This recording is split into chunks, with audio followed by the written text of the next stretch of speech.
This is Join Us in France, episode 522. 522.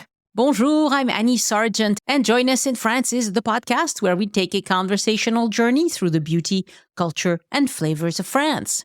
Today, I bring you a trip report with Eddie Hamalian about his recent journey through the Christmas markets of Alsace, from the charming streets of Strasbourg to the festive booths of Colmar. Eddie shares his family's enchanting experiences and insider tips for making the most of a holiday visit to this picturesque region. Maybe you'll be savoring a cup of mulled wine or navigating the cobblestones with a stroller. This episode is filled with heartwarming stories and practical advice. Stay tuned for a magical tour of Alsace's Christmas charm. This podcast is supported by donors and listeners who buy my tours and services, including my itinerary consult service, my GPS self-guided tours of Paris on the Voice Map app, or take a day trip with me around the southwest of France in my electric car. You can browse all of that at my boutique, joinusinfrance.com/boutique. And Patreon supporters get new episodes as soon as they are ready and ad-free. If that sounds good to you, be like them. Follow the link in the show notes. What you'll also find at the boutique is a link to look into joining the bootcamp for 2025. All the details are there. There's still a few seats left. I very much look forward to that. I'm running a 20% discount on Patreon tiers until Christmas Day for those of you who want to sign up for yourself or gift a membership to a fellow Francophile at the lowest price you'll ever find it. Go to patreon.com/join us to read more and sign up. That's Patreon. Join us, no spaces or dashes. For the magazine part of the podcast, after the interview today, I'll discuss how long it really takes to learn a new language, including in your 50s and 60s. I know Americans have a can-do attitude that tells them, surely I can do this if I hunker down. It will get done quickly. I had a look at some studies to find out what happens for most people, and also an exciting update about a dog.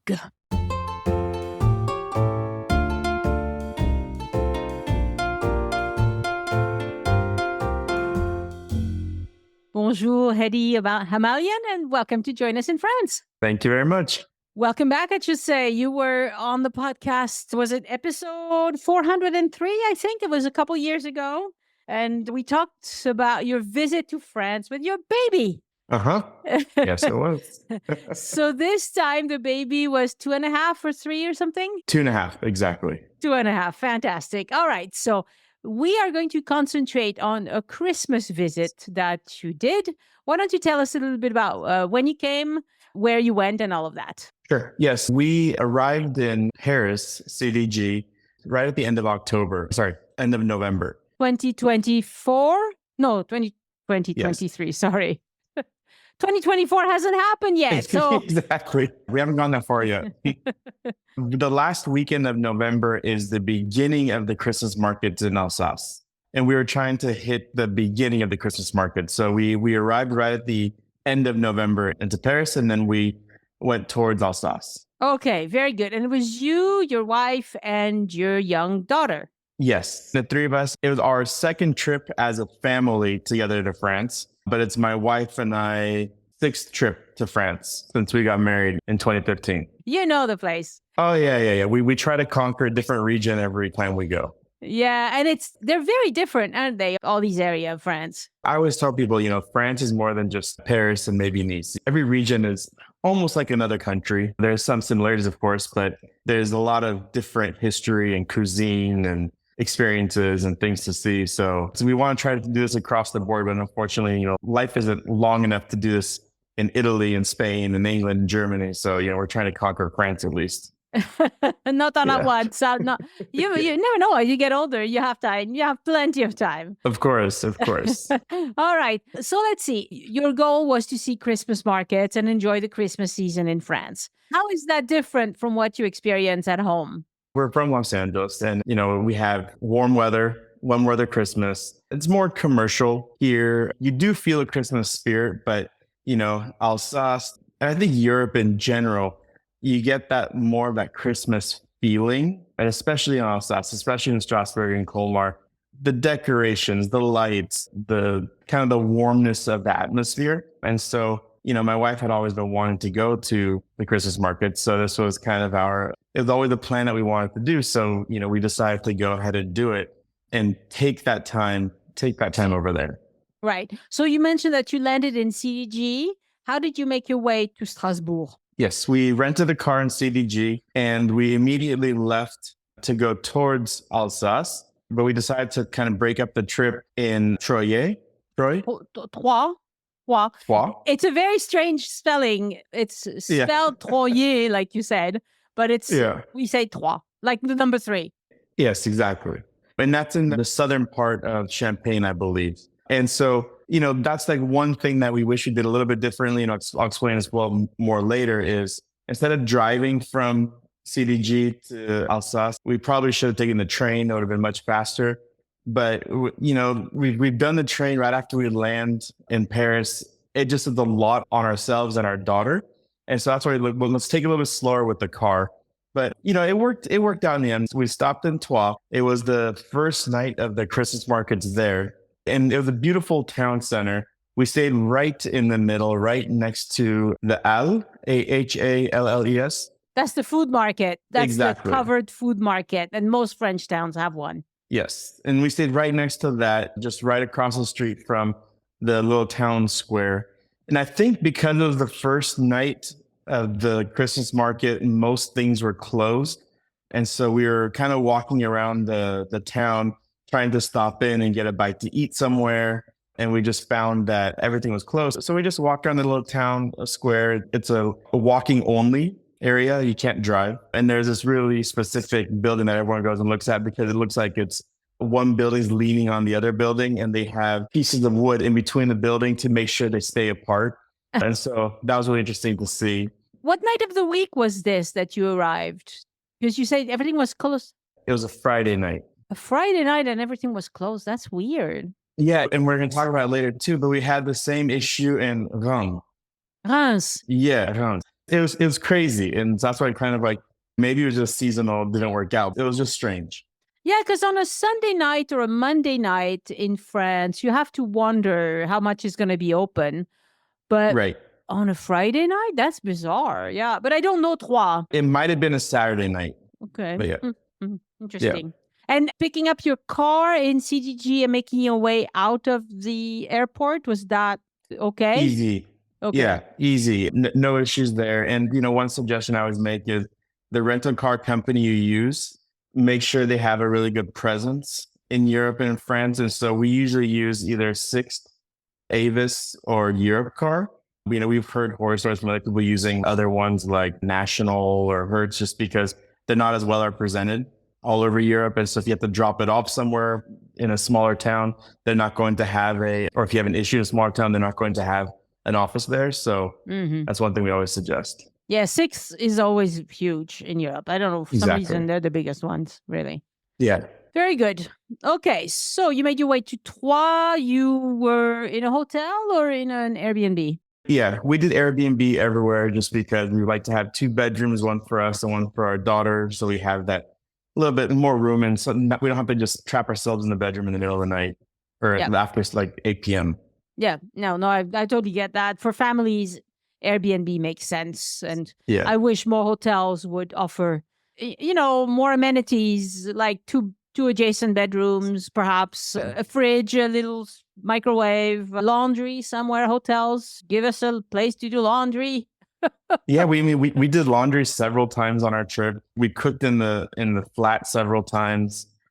There's definitely what we needed. I mean, traveling light is really important, and if you can't do laundry, then you can't travel light. Exactly. Yeah. At any rate, okay. Yeah. How many nights did you spend in Troyes? In Troyes, only one night, about 1.5 days. So not that much time, and also it's a fairly small place, and I'm sure we could have searched out more things to do, but it was more we wanted to have like a place to stop, rest, kind of quickly get over jet lag before we went to Alsace. Yeah. So did you make it to the Christmas market since it was opening that weekend? Yes, we did see the Christmas market. It was small. I think generally speaking, it's more of an Alsatian thing, and then it's kind of spread through other parts of France. Yeah. But it was small. It was nice. It was quaint. We had our first mulled wine and whatnot in Plan, so it was a nice little precursor to the real trip. Welcome to Christmas spirit with the mulled wine. Exactly. That's great. All right, what happened next? So the next day we got up, walked around a little bit, got ready. We started on the road towards Alsace. And where we stayed in Alsace was in a town called Célestat. It's a beautiful little town right smack dab in the center of Alsace, which was perfect for us because if you want to explore Alsace and, Strasbourg's in the north, Colmar's in the south, and there's all the little towns in between. And so since we had a car, we stayed right smack dab in the center, and then we kind of explored around from there. And Célestat is the town where they have the library, right? The old library? Or Yes. Okay. All right. That's great. What did you think of the town? Was it a good place to center yourself out of? It was actually the perfect place to center ourselves out of. It was very nice, very clean.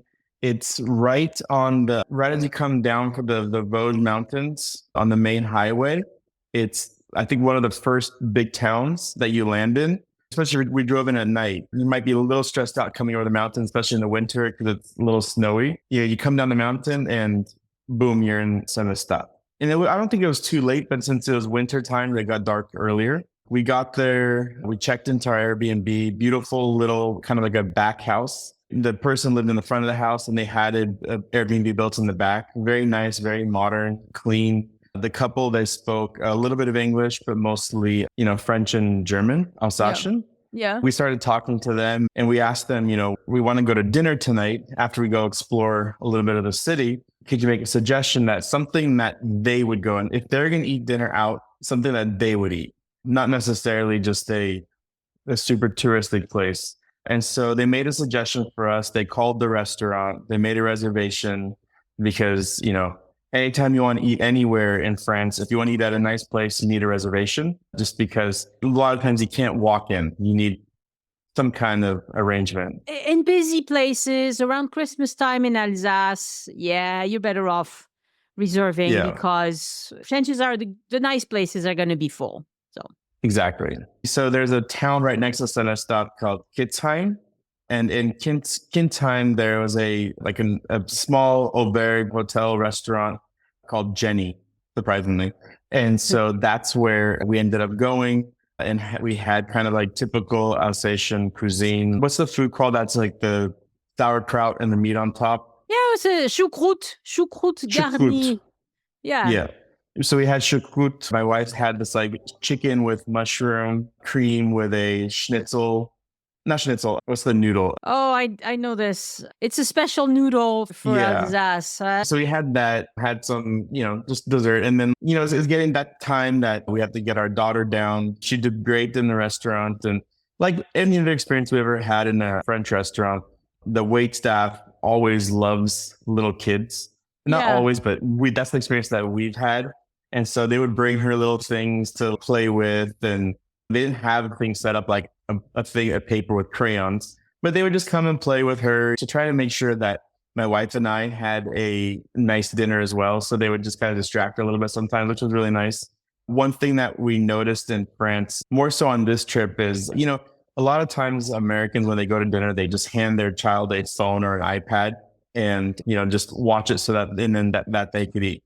What we noticed in France was kids never have phones and iPads in front of them at restaurants because they're supposed to be, I guess, part of the conversation. And so on the occasions that we would give her an iPad or something, people would look at us like, oh, why are they giving her an iPad? But we're just thinking to ourselves, we just want to have a peaceful meal right now. We don't want to have we want to have an Olympic meal. So 2 things. The name of the noodle in Alsace is called Spätzle. S-P-A with an umlaut on it, T-Z-L-E.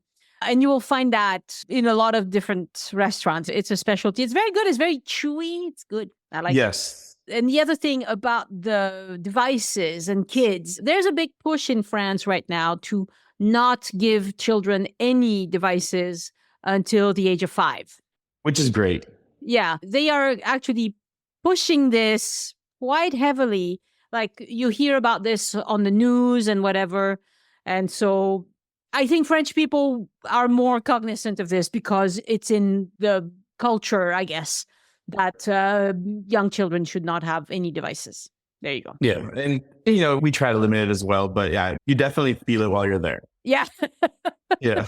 Yeah. You're like, oh, leave us alone. It's just 5 minutes. Exactly. Yeah. We just traveled for 11 hours and then drove across the country. We just want a peaceful meal. Exactly. I get it. Yeah. All right. So that was your first meal and it was a success, apparently? Yeah.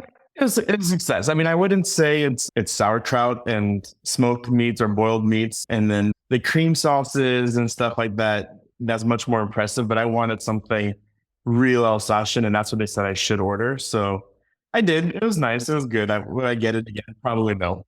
Yeah, it's a lot of sauerkraut. Like you have to like sauerkraut a lot. Like imagine a Reuben, but it's mostly the sauerkraut.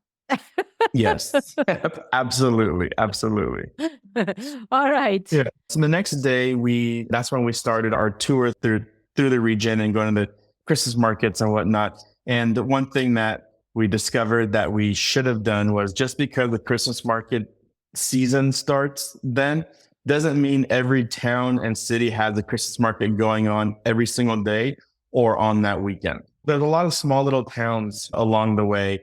And the first one I went to was Eguisheim. Eguisheim, it's a walled little town, tiny, so picturesque. It almost looks like a scene from a movie. We drove in, we parked, and we started walking around. There wasn't too many tourists, which was really nice. But we did notice that there was no Christmas market in Eguisheim on that day or that weekend. So I guess it's every other weekend there. Because people live in the town and they don't want to be constantly inundated with tourists. Exactly. So they kind of spread out the Christmas markets. But actually, I appreciated that, because one thing that we'll talk about is when you're in all these towns for the Christmas markets, you don't get to see the town because it's so congested with people. So we had it's a really nice ring road that goes around the town, that it's a walking ring road that you can kind of see everything. And there's like this specific little corner that, everyone, if you go to Eguisheim, everyone on Instagram has put in that one picture of that one corner, which is definitely more Instagram friendly, because in reality, there's people standing all over the place and you can't really take a picture of it. But we had a nice time having coffee, walking, trying to push a stroller on those cobblestone streets, which is always interesting. So yeah, it was nice. It was quaint, lots of beautiful pictures of the half timber homes, colorful homes, and that's the city center. And, you can't spend too much time in these little towns because they are literally like half a mile, 1 kilometer from side to side. Across. Yes, they're very small little villages. And you're totally right about the Christmas markets. They are not on all the time. As a matter of fact, a lot of these little towns, they only do their special Christmas market for like one evening in December, because everybody goes to the big ones. So exactly. There is a website in French. It's called Noël Alsace. I'll put a link in the show notes for this, where they list them all and you can see them on the map and you can see when they happen. I mean, Strasbourg has something on every day. Colmar has something on every day. But the small places will often just have, just on a specific evening or perhaps a whole weekend, perhaps. It just, you have to be there at the right time. And also, you're totally right again. You don't really see the town when the Christmas market is on, because, I mean, it's made to attract your eye, right? So you just look at the Christmassy stuff and you don't really see the rest of it. Yeah. And, especially in Strasbourg and Colmar, the main squares, that's where the Christmas markets are. And so those are the places you usually go and see things.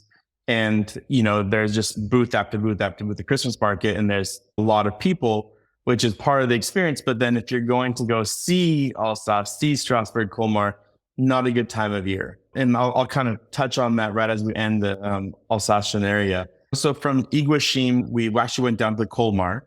We drove to Colmar. It's maybe a half hour, 45-minute drive from there.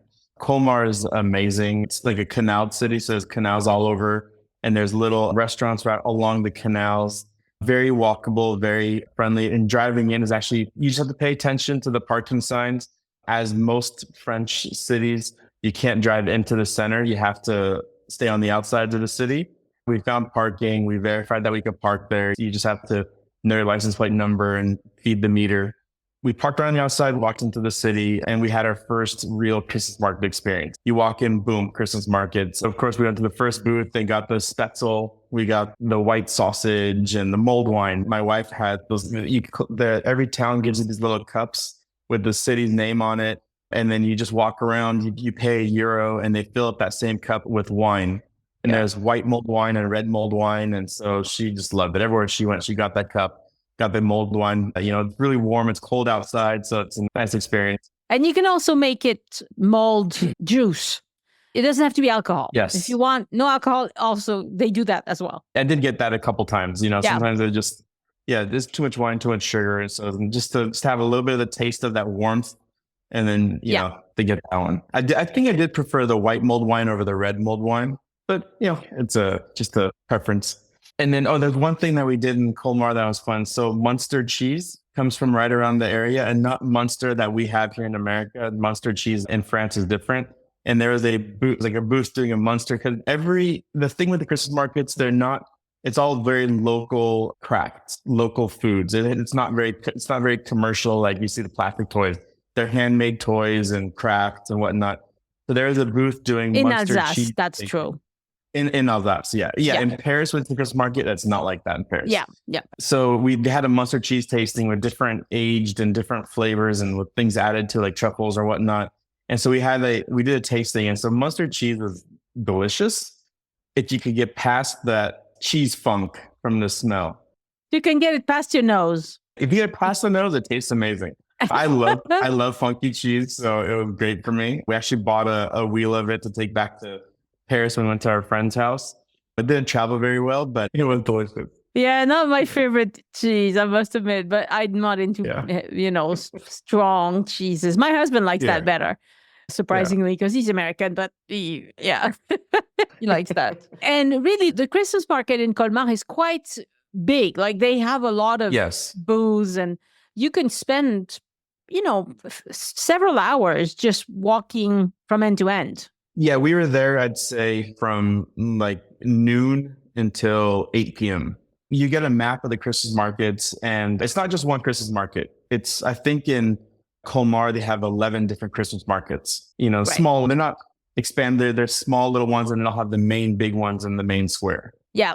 And you don't really need the map. I mean, you can see them. Yeah. You walk towards the center and, there you go. Yeah. Here we are. And then you look at the end of another street and, that's over there. It's more. The only reason you'd want the map maybe is because specific markets have specific things. Like one might be more of like art installation market. One might have more food rather than like trinkets. And so, and one thing that we did do is we bought Christmas ornaments from each of the markets, from each of the towns, and handmade wooden Christmas ornaments.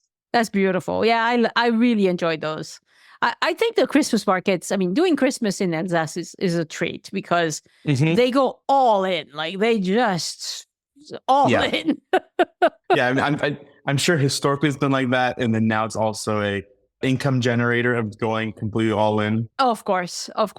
And I think, one of the things with going to Christmas markets earlier on in the season, like we did, it's not as inundated with crowds. And Christmas markets also have a lot of French tourists. And so if you go earlier in their season, you don't have as much congestion and walking and bumping into people in the Christmas markets because it's so early. If you go the week before Christmas, maybe even 2 weeks before Christmas, it is inundated. And you see pictures of just like people standing shoulder to shoulder walking down these streets. It doesn't look enjoyable at all. Yeah. If you go early on, you still get that feeling of the towns. And you could even still pop into a museum if you want, but it has people, but it's not like the week before Christmas because that just looks like not fun at all for me. Yeah, madhouse. Yeah, there are a lot of French people, a lot of Belgians, a lot of Germans, a lot of Europeans go to these Christmas markets because we all know this is really special what they do in Alsace. Yes. And in Germany, they kind of do it too, but in Alsace, they really make a big production of it. And we did actually drive into Germany one day, and we'll talk about it. We just popped into Freiburg for the day just to experience the German Christmas market. We did prefer the Alsatian one. It was different, They're both nice, but we prefer the ones in France. Yeah. Was it because it was much smaller? No, it was actually it was pretty big. German. Okay. I think the town wasn't as picturesque. Freiburg. I don't know. The food was, I'd say, pretty similar. There wasn't too much differences with the food. I mean, it's right across the border, so it's they have very similar cultures and cuisines and everything. But it just, I don't know, we just kind of preferred the Colmar and the Strasbourg markets over the German one. Okay. I Yeah. haven't been to the German one, so I can't really compare. But Yeah. good to know. All right. Yeah. So that was one day. And it's the next day we spent the entire day in Strasbourg. Did you also drive into Strasbourg? We drove into Strasbourg. And you just parked at some parking garage somewhere? Originally, we parked on the street, and then we went, and then I started looking at the sign as we walked away from the car, and I realized that you can only park during certain times. Once we got into the city and I got my wife and daughter situated in a restaurant, I ran back to the car and I drove it and I put it in a parking garage. Yeah. Because When you're going to be somewhere the whole day, it's best to go to a parking garage directly because you can stay all day in a parking garage. Whereas on the street, they really don't want you being there more than 2 or 3 hours. Exactly. And I was just having horrid dreams of like running back to the car and the car being gone and not knowing how to find it, where it got towed to. And Yeah. so I just had this like heart palpitations as I was running to the car. All right. So yeah, so we spent the entire day in Strasbourg. And now if you want a true Christmas market experience, Strasbourg, it's the capital of Christmas for sure. The markets are expansive and there's many in the main squares. It's a beautiful city. It's a very magical city. And it's one that I definitely want to go back to again, not during Christmas markets, because I did have that like feeling that I wanted to see more. I wanted to experience more. And I just couldn't because, you're there for the Christmas markets and that's what's taking up the experience. Yeah. So we did see the cathedral and the astrological clock. And we had timed so we could see the astrological clock do its thing. But I guess during the Christmas markets, they change the schedule. Oh. Yeah. And so they cleared everyone out of the cathedral entirely. And so it was strange. So we were waiting and then they said, okay, the cathedral is closing.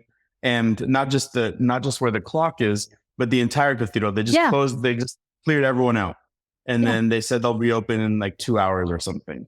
And so it was kind of a bummer. As also we were able to get out of the. So you didn't have the one piece of information you should Here's what you need to know.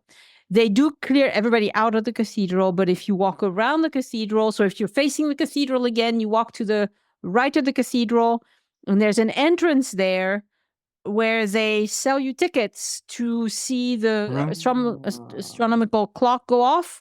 And they start selling those tickets at 11:30 and the clock goes off at noon, if I remember correctly. Oh, okay. But every day of the year they do this. They clear the cathedral. You have to have a special ticket to see the clock go off. Because in France, they don't charge to enter cathedrals, except if there's a special thing going on inside. So yeah. Got it. Yeah. Okay, so yeah, we definitely missed that. But the cathedral is beautiful. I think it's one of the most beautiful cathedrals in France. Yeah. The stained glass and. Yeah, it's beautiful. And the clock makes it special. The pillar is very beautiful. I mean, honestly, the clock, it's amazing because of when it was built. And that it's incredible that they could do this so long ago. But I mean, you can watch the whole thing on YouTube and you see it up close. Yeah, absolutely. It's beautiful. Yeah. And I think we probably watched it on YouTube several times because before our trip, we were like looking at things to do. And that's like always the thing to do. And we wanted to do it, but we missed it because we weren't paying attention to the ticket part. Another thing that we suggested we loved is that we did the river cruise or canal cruise in Strasbourg. And it's nice to be able to, especially in the winter, get out of the cold. They're covered boats. And they have the multilingual, you can listen to what you're saying. And it's a really great way because the city's built up on the river and you see everything along the river. And then it ends and turns around right at the European Parliament, which is it's a little harder to get to normally.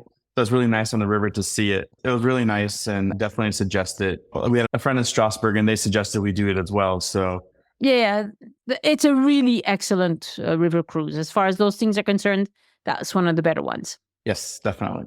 And then that night we had the distinct pleasure of knowing someone in Strasbourg, and they took us around the entire city in the evening and took us to dinner. And the funny part is how we know this couple and this family is in 2019, we were on a trip in Normandy, and we were in a small town in Deauville, right on the coast. And we were sitting there and we're having we didn't have a child at the time. And we were having a drink at this cafe, and we hear the people in front sitting near us talking to their kids in Armenian. And so we're Armenian. And so we're, oh, you're Armenian. Like, oh yeah, we're Armenian from Strasbourg. And we connected and we had a great time just while we're there in Deauville for that hour. And we kind of stayed connected then on. We communicate every once in a while. And then before we got to Strasbourg, I said, hey, we're coming to Strasbourg. Because they always said, when you come to Strasbourg, let us know. And so then that night, we reconnected. They came out, they took us all around town. The wife works for the European Parliament and the husband is a judge in Strasbourg. And they took us all over town, took us to dinner. And that was like one of our dinner experiences. We had the tarte flambée, the traditional Alsatian flatbread. And went to this restaurant. It was amazing. And the one thing that we had was, we have a 2.5-year-old and they're not going to eat everything. And so we asked the restaurant, can you do one tarte flambée with just cheese and bread? Just cheese and bread. He said, no, it's not on the menu. We're like, okay, could you do it without onions and the lardon, the bacon? No, only what's on the menu. So we said, okay, let's just get her cheese and bread. Can we just get the one simple type of cheese and some dark bread? And they said, okay, we can bring you cheese, but it has to be 3 different types of cheeses. Like, we just have one type, and no, whatever's on the menu. Yeah. And so what was on the menu was 3 cheeses and some sausage. Our friends were trying to tell them, she's 2.5 years old. Can't you just make an exception for her? No, whatever's on the menu only. Most of the time, we didn't have that issue when we were in France. Most places, they would say, okay, we'll have we have a pasta, or we could just do bread and cheese. This restaurant was sticking to their guns. They weren't going to make any adjustments whatsoever. Which is not great. That's not great. Yeah, the food is good and it was nice, but we had to try to find, our daughter ended up we scraped off some of the stuff off the trap from day. She ate that. So luckily we had that, but it was just an experience where, it's like, come on, make one little exception. Yeah. And what was the name of the restaurant? Do you remember?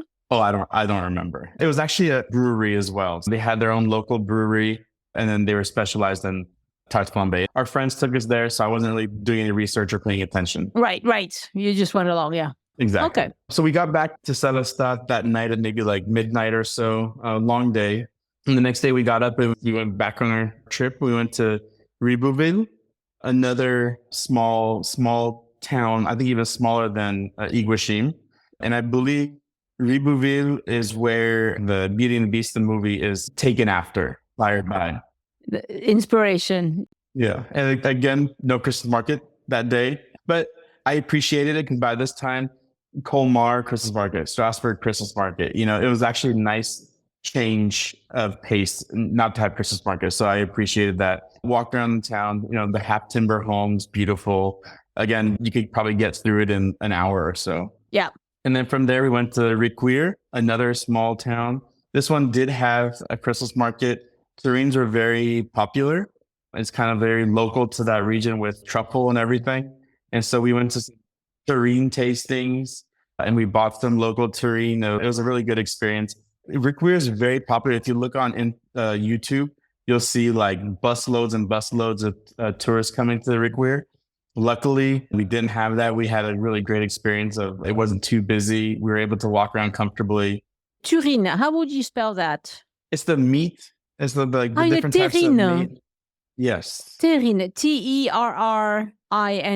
Yeah. And yes. It's a meat thing. It's a meat paste. Yes. Okay. It's okay. a meat paste. Yeah. I get it. Yeah. Okay. In All a right. jar, or what's the one that's in a jar with the bit of fat on top? A rillette. Rillette, yes. Yeah, they had rillette too, and different types of rillette. So we had a nice time tasting different, local fare. But we did one thing that I suggest when people go to lunch is they're called Weinstop. They're very local little restaurants in all the little towns. They have them. The menu price is 8 to 12 euros for the day's menu, 3 courses with a glass of wine or a bottle of sparkling water. It's very local. You won't see one tourist in there, but you get kind of the true taste of the region.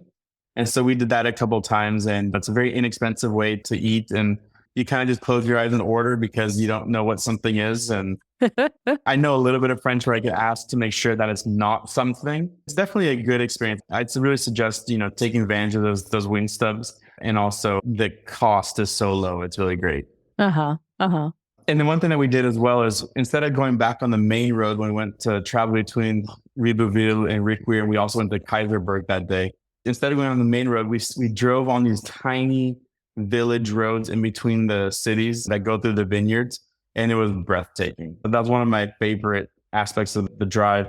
And dotted on top of on the hillsides are these castles all throughout the hillside. And they're just like an amazing backdrop. Yeah, the area is just gorgeous. And if you go at a different time of year, you can go do the wine routes. Yes. I suppose you could do it around Christmas as well, but, it's more too cold. Yeah. There's more to do there. We do definitely want to go back again, but we want to go in the late spring or early fall and take the wine trail. And then also you could go up to the castles on top of the hill and explore them. They're not fixed up. They are in semi-ruined state, but you could go walk around them. They're all over the tops of the hill. It's pretty amazing. So definitely want to go back in the late spring, early fall. Mm-hmm. All right. So we need to skip around a little bit because time is getting away from us.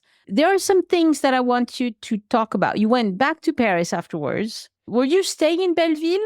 No, we stayed in the 11th arrondissement. But you went to Belleville, and this is a place that gets much hyped. People talk about it like, you have to go. It's amazing.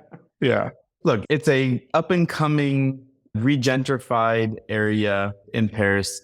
If you're going to Paris for the first or second time, don't go. You might hear about some like nice cafe that's there, but I'd say it's not necessarily worth it. To me, you do sometimes get the uncomfortable feeling. There's one situation where we were just walking on the street and we're trying to put a scarf on our daughter and she was kind of fighting it. And someone just walked up to us, grabbed the scarf from her hand and put it over her head and her neck. And then he said, "See, I helped you. Now give me money." And then we're like, huh, what? My wife's cousin was with us and she lives there. And so she's been friends and she's like, "No, we didn't ask for your help."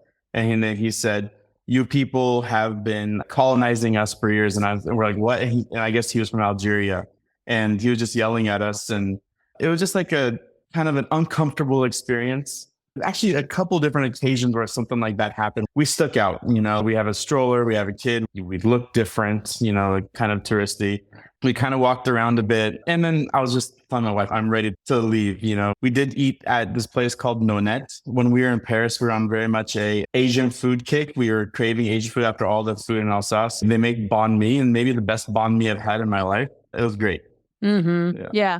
So there are some great things about Belleville, but it like you said, there's some things about it that are not as comfortable. A little rough. Yeah, it's a little rough and definitely not for a first visit to Paris, I would say.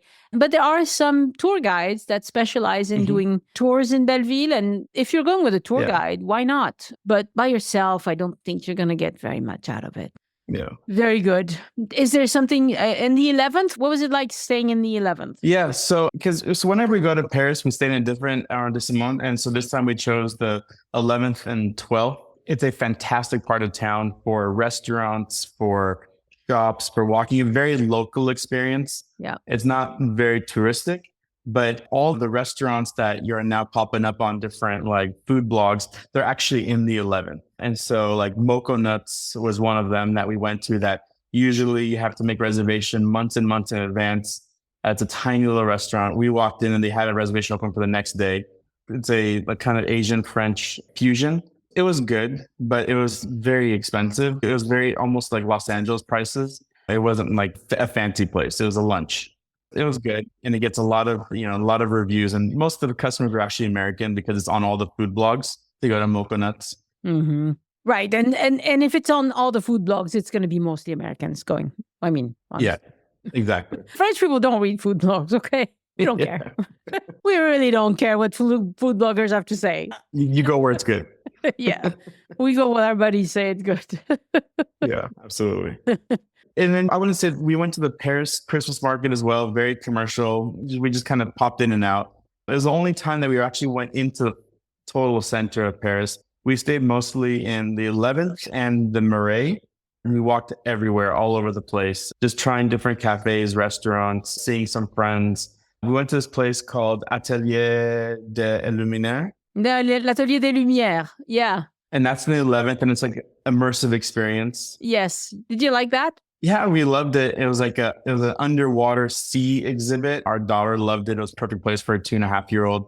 The sights and sounds, and you really feel it. And it was really nice, and definitely suggest that. And that we just kind of walked upon it and we went in, and I was in the 11th. It's a very clean part of town, like more, I'd say closer to the 12th. We stayed in Nacion area. It's very, very clean, very walkable, family friendly. Stayed in Airbnb there as well. And we had one fun experience. So I think I sent you a couple of pictures, are the elevators in these older buildings that they've converted where they're just tiny. There's one elevator I got in when we were in the Marais to go to someone's house. Literally, it only fit me, and shoulder to shoulder, I was in this tiny elevator. But it was a fun experience. We'd get in the elevators and take pictures of ourselves in these like 1 or 2 person elevators. Right. There are 1-person elevators in Paris. Yes. They are very, very small sometimes. I've seen elevators in hotels where you could barely fit 1 person in 1 suitcase. Yeah. I mean, because they essentially, the building was built and then they found this a stairwell to add an elevator. Yep. Yeah. So it's very small. So what did you think overall about Christmas in France? Was it something that you recommend for other families? Definitely. I definitely recommend it. It's worth going to once. I wouldn't say it should be the focus of your trip if it's your first time going. But I could also see you could take the train from Paris to Strasbourg. It's 2.5-hour high-speed train. You could go there for the day and come back. Yeah. But we love the experience. We do like to explore regions of France very in depth. And that's kind of our goal. We know we're going to go back. Right. So from Paris, it's totally doable. Like you said, it's 2.5 hours. And perhaps I would make it 1 overnight. You just take the train to Strasbourg, take an early train, spend the whole day. The next day, you have most of the day, and then you head back to Paris. It's totally doable, honestly. And around Christmas time, it would be very pleasant, or any time. I mean, honestly, Strasbourg is a lovely town, a lovely city. There's plenty to do. There's great museums, great feeling, but especially at Christmas, it's really... Right. It is Christmas capital. Yes, it's the Christmas capital of the world, I think. If we have a couple, there's also Reims. Reims. Yeah, Reims. And this, it's the champagne capital of the world. Yes. And so we did a stop there. We stayed there for 2 nights on our way from Alsace to Paris. Again, that was a time where I think it was the first weekend of the Christmas market, which they have an amazing Christmas market, surprisingly. But everything was closed in the city. We had the hardest time finding restaurants and whatnot open, but we made the best of it. We went to 2 different champagne caves. Yes. We went to Mum and Martel. I had a fantastic time trying different champagnes, taking the tours. And one suggestion is if you try to book these tours ahead of time, it's very expensive. The booking companies will charge you $60 to $80 for a tour. If you just walk right up to the wine cave and then you see if they have an opening that day or the next day, it's generally $15 to $20 for a tasting and a tour. That's what we discovered. But the cathedral there is also beautiful. Yeah, and it's funny because I haven't been to Reims in a long time, but that was my impression also, was that it was a dead town when I was there. Mm-hmm. But I was a late teenager and more into, looking more for fun stuff to do. And it felt like, there's nothing here. It was definitely a dead town. And then also, I think it was extra cold because I think the Vosges Mountains, they kind of insulate Alsace from getting that super cold. It was like almost bone-chilling cold. We had to go and buy more jackets and scarves because we just weren't prepared for it. Paris isn't like that, and Alsace wasn't like this. It was very cold. It was very cold, yeah. All right. Well, Eddie, that's been lovely talking to you. It's great to see young families coming to France all the time because so much to do. And I think even with a kid, it's not that hard. Of course, little kids can slow you down, and sometimes you have to negotiate with waiters, like you mentioned, but it's doable, right? Traveling with kids isn't the same as traveling by yourselves, but you're providing an experience that they're not going to remember, but they're learning patience. They're learning to be able to wait, and not everything's going to be at their fingertips. We went when she was 1 year old and now 2.5, and we're going again. don't know if we're going to go to France again, but we're going in this year. And so it creates an experience that is a teaching thing for them. And yes, it's not the same for us. We're lucky enough to know people where we can get babysitters in different areas. So that way we could have one night or 2 nights where we could go out on our own. That's good. Yeah. But yeah, definitely travel with your kids. That you'll appreciate it later, and they'll appreciate it. And you'll learn when they learn how to be patient. They learn that on these trips. Fantastic. Thank you so much, Eddie. Thank you. All right. Have a wonderful time next time you come to France with your kid. Who knows? She might be 4 or 5 by then. Exactly. All right. Merci beaucoup. Thank you. Bye-bye. Au revoir.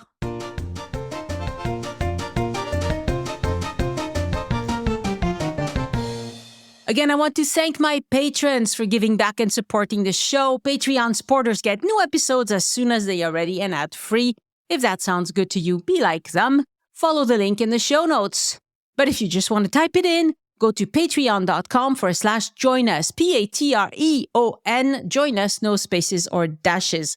And a special shout out this week to our Join Us in France champions, Peter Brightbill, Kimberly, Deborah Hartman, and Robbie. And thank you, Andrea Publo, for going yearly. And to all of my current patrons, it is wonderful to have you on board in the community of travel enthusiasts and Francophiles who keep this podcast going. And to support Elise, go to patreon.com/EliseArt, ELYSART. And since Christmas is coming up, if you'd like to support the podcast and discover some of my favorite travel products, head over to joinusinfrance.com/Amazon. Every purchase made through this link helps me keep bringing more great episodes, and it will not cost you a penny extra. Thank you for your support. All right, let's talk about learning a new language, possibly in retirement. Is it possible to reach B2 proficiency? One question I get asked often is whether it is possible to start learning a new language later in life, particularly in retirement, and how long it might take to reach a level like B2 proficiency. The answer is a resounding yes, with a bit of dedication, of course, and realistic expectations. First, let's clarify what B2 proficiency means. According to the Common European Framework of Reference for Languages, or CEFR, B2 is an upper intermediate level.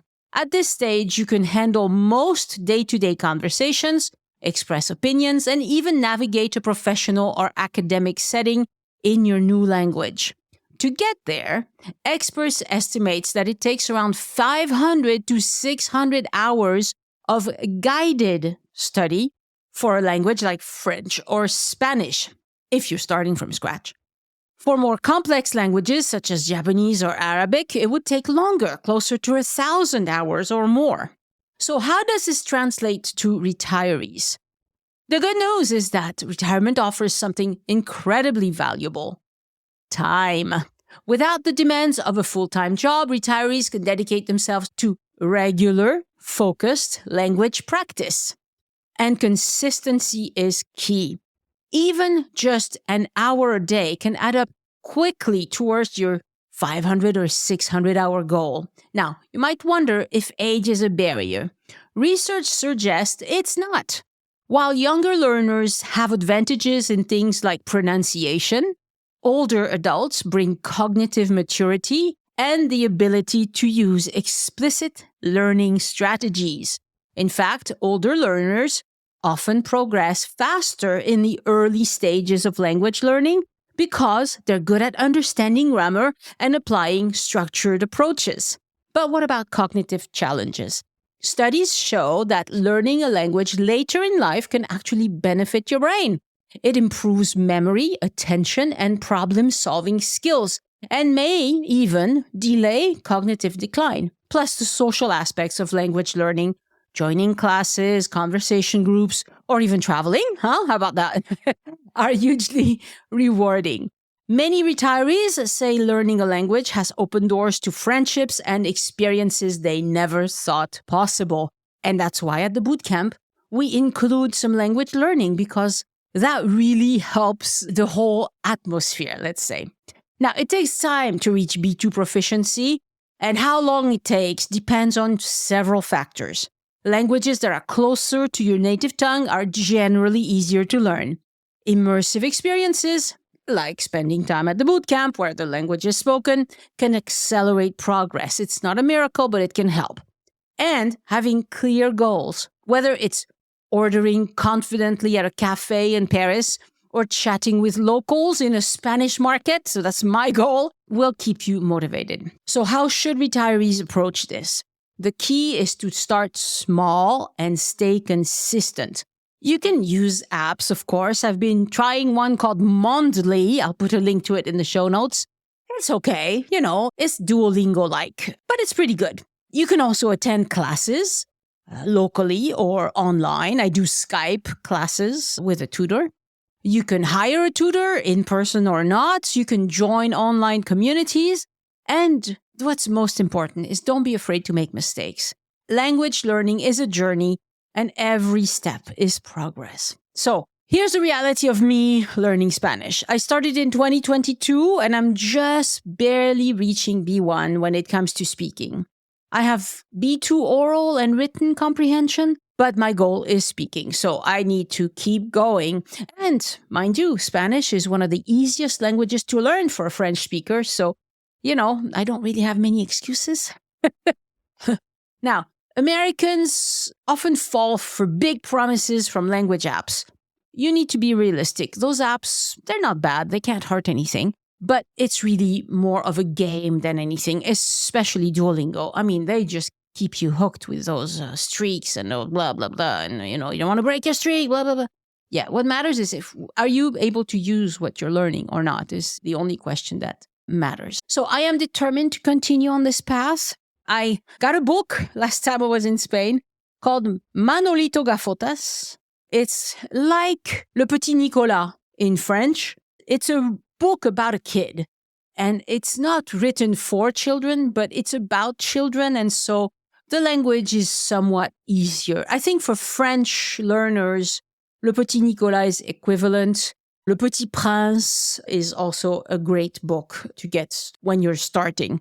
And my method is to not stop every time I don't recognize a word. I just tell myself I'm going to push through until the end of the chapter, even if I don't know what I'm reading. And I try to mouth all the words, which also help recognition, and it forces me to slow down.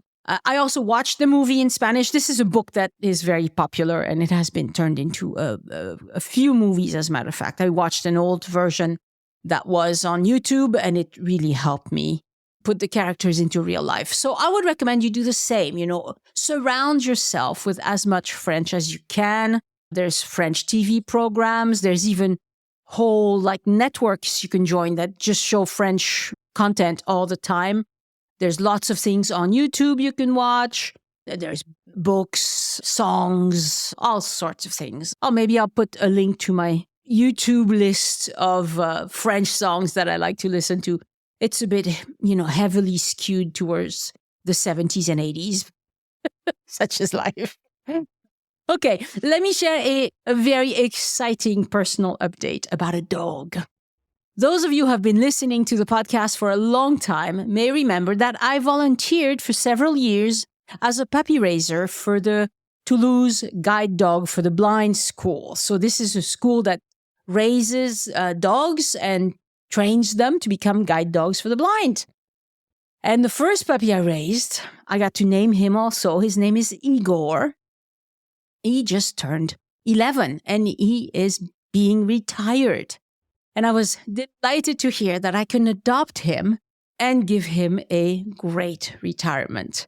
He'll join our family on Monday, so the day after you listen to this, if you listen to it as soon as it comes out. And I cannot wait. Now, Igor was a Labradoodle, but he's very, very Labrador and not very doodle at all. He's black. He is a heavy dog. He's 40 kilos, so he's a big boy, but he's a gentle giant. And he has worked very hard his whole life, guiding a man named Nicolas, who is both completely blind and mostly deaf, and has needed a lot of help the school has trained another dog to guide Nicolas, and so Igor can retire. And so my plan is I've already ordered him the best doggy orthopedic bed money can buy. I measured, there's a spot in my office where he's going to go. And he will go on walks every day with me and Opie. And he will get the best food and medical care that we can find for him. Apparently, he has a bit of a backache once in a while and sometimes takes some medications to help with the pain. But he's otherwise very healthy, which I'm not surprised because if he wasn't healthy, he would have been retired sooner. That's how it works with guide dogs. And the Toulouse school is very good about not keeping dogs in service once they really can't do this anymore. You know, guiding a deaf-blind person is a huge job. And this dog has my complete admiration. And I'm just in love with that dog. I was so happy when I heard that I could adopt him. It wasn't for sure because they like to give... I mean, obviously, whoever the dog has spent their life with can decide where the dog goes. In his case, Nicolas didn't have a very good option. His mother is too old. His brother already has a dog, didn't really want a second dog. So he didn't have a lot of choices, and it fell on me, thank God. And the school was totally okay with this because last year we had a quick visit and they saw, the dog cried for half an hour and so did I. We were so happy to see one another again. We hadn't seen each other for 8 or 9 years or something. So yes, wonderful news. And I'll keep you updated. I'll probably share some photos of me and Igor with patrons and probably on Facebook as well. So I get an early Christmas present. My thanks to podcast editors Anne and Christian Conovan, who produced the transcripts. Next week on the podcast, an episode with Emily Wimster about road tripping with older teens. Ha! What a plan. Sounds like a wonderful family vacation. And remember, patrons get an ad-free version of this episode. Click on the link in the show notes to be like them, and you get 20% off as well this month until Christmas. Thank you so much for listening, and I hope you join me next time so we can look around France together. Au revoir. The Join Us in France Travel podcast is written, hosted, and produced by Annie Sargent and copyright 2024 by Addicted to France. It is released under a Creative Commons Attribution, Non-Commercial, No Derivatives license.